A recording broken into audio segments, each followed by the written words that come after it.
The day I returned. I am an old man now. My hair is white and my hands are weak, but my heart remembers everything. One day I decided to return to my village. It had been many years since I left. I wanted to see it again.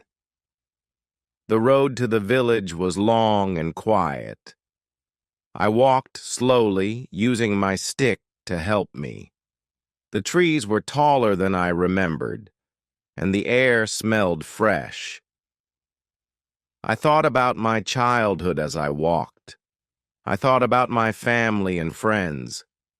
When I reached the village, my heart felt heavy. The houses were broken, the streets were empty, the fields where we played were full of weeds. It was not the village I remembered. I stood in the middle of the village and closed my eyes. I could still hear the laughter of children. I could still see my mother cooking in the kitchen. But when I opened my eyes, everything was gone. I walked to the place where my house used to be. The walls were broken and the roof was gone. I touched the old stones and felt tears in my eyes. This was the house where I was born. It was the house where I grew up. As the sun began to set, I sat on the ground. The village was quiet, but my mind was full of memories. I remembered the good days, the happy times, and I promised myself to never forget them. The next morning, I woke up early. The sun was rising, and the sky was pink and gold. I walked around the village again. Every step I took brought back a memory. I saw the well where we used to gather water. It was dry now, with cracks in the stone. I walked to the school. It was just a small building when I was a boy. Now it was gone. Only the wooden frame remained. I could hear the voice of my old teacher in my head. She always told us to dream big. Her words stayed with me all my life. Nearby, I found the market square. This was once the heart of the village. People sold fruits, vegetables, and handmade things. Now, it was empty.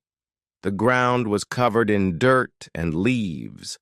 I remembered the sound of laughter and people talking. It felt like those days were a dream. I sat on an old bench and looked at the hills. They were still beautiful, green, and strong. The hills had not changed, but everything else had.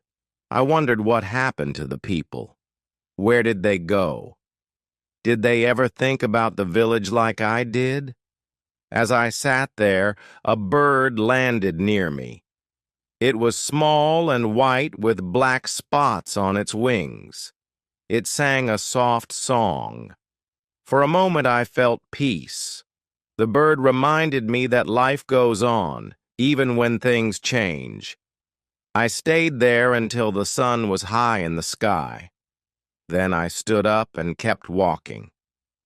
There was still more to see. More memories to find. My heart felt heavy, but I wanted to remember every part of my village. I walked to the river next. The river was where we spent our summers as children. We swam, laughed, and played games on its banks. Now the water was shallow and slow. The trees around it were dry, their leaves gone. I sat by the edge and looked into the water. My reflection stared back at me, old and tired. I picked up a small stone and threw it into the river. The ripples spread across the surface. It reminded me of the time we skipped stones as kids. My best friend always won. He could skip a stone 5 or 6 times. I smiled at the memory, but it quickly faded. Next, I walked to my family's old house. The roof was gone and the walls were cracked. I stepped inside and the floor creaked under my feet. I saw the corner where my mother used to sew clothes. Her basket of thread and needles was still there, dusty and forgotten. In the kitchen, I saw the table where we ate our meals. I could almost hear my father's voice telling stories as we ate. My chest felt tight. Those days were gone forever, but they still lived in my heart. I went to the back of the house and saw the tree where my sister and I used to play. We tied a swing to its strongest branch. The swing was gone, but the tree stood tall. I touched its bark and closed my eyes. I could almost hear her laughter. As I stood there, the wind blew gently, carrying the scent of the earth. It reminded me of the good times, but also of how much had been lost. The village was no longer the place I knew. It was a shadow of its past, but it was still my home. I walked to the school where we used to learn and play. The building was still standing, but it looked sad and lonely. The windows were broken and the doors hung open. I stepped inside and saw the empty desks covered in dust. This was where I learned to read and write. I remembered the teacher who believed in me. She always told me, "You can do great things if you work hard." Her words stayed with me all my life. I could still see her smile, her kind eyes full of hope. It was hard to stand there, surrounded by silence. Outside the school, there was a small field. This was where we played games after class. We ran, laughed, and sometimes fought, but we always made up. The field was now overgrown with weeds. It seemed smaller than I remembered, as if the years had taken its strength too. I made my way to the village square.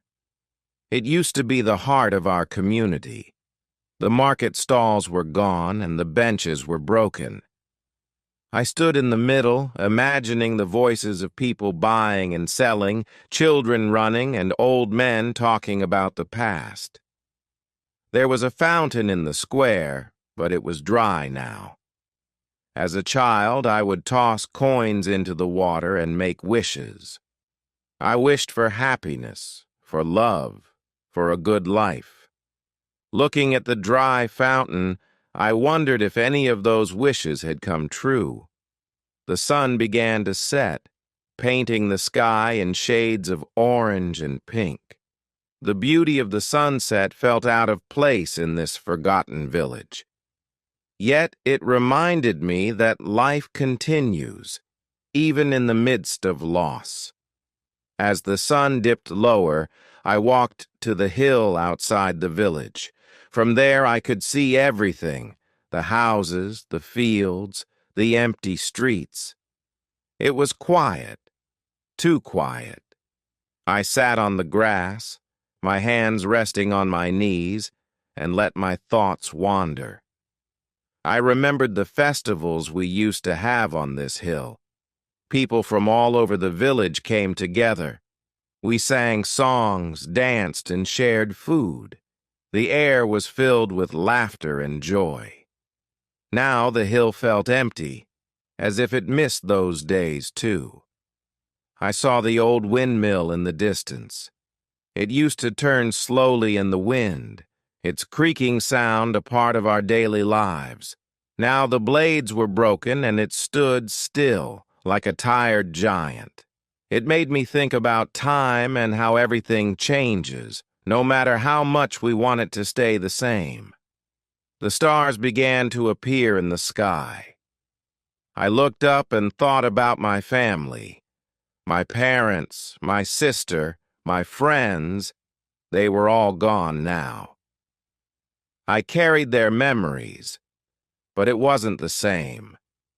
The village was my connection to them, and seeing it like this was heartbreaking.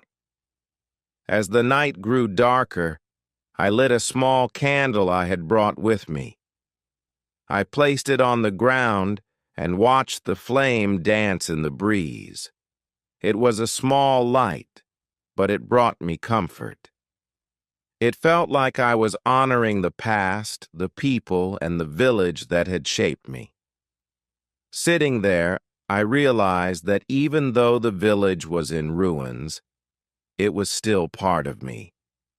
The memories, both happy and sad, were mine to carry. They made me who I am. I took a deep breath, letting the cool night air fill my lungs, and promised myself to never forget. The next morning, I walked through the village one last time. The sunlight touched the broken walls and empty streets, giving them a soft golden glow. It felt as if the village was saying goodbye to me, just as I was saying goodbye to I.E. stood in front of my childhood home. The roof was gone, and the walls were cracked, but I could still imagine it as it was before. I could hear my mother's laughter, smell the bread she baked, and feel the warmth of my father's hugs. These memories brought both pain and peace to my heart. Before leaving, I went to the small well in the center of the village. It was dry now, but when I was a boy, it was the heart of our community. People gathered there every morning, filling their buckets and sharing news. I ran my fingers over the stone edge and whispered a quiet thank you for the water, for the life, and for the memories. I carried a small bag of soil with me as I left. It was from the garden my father had planted many years ago. I wanted to take a part of the village with me, a piece of its soul, so I would never feel too far from home. As I walked away, I turned back one last time. The village looked small from the distance, surrounded by hills and trees. It felt like it was part of the earth, timeless and eternal, even in its silence. I knew I could not change the past, but I could carry its lessons and love with me. The village had taught me strength, kindness, and the value of memories. I closed my eyes, whispered a prayer, and let the tears fall. Though the village was gone, it would live forever in my heart. And as I walked into the future, I carried its spirit with me, knowing it had shaped the person I had become.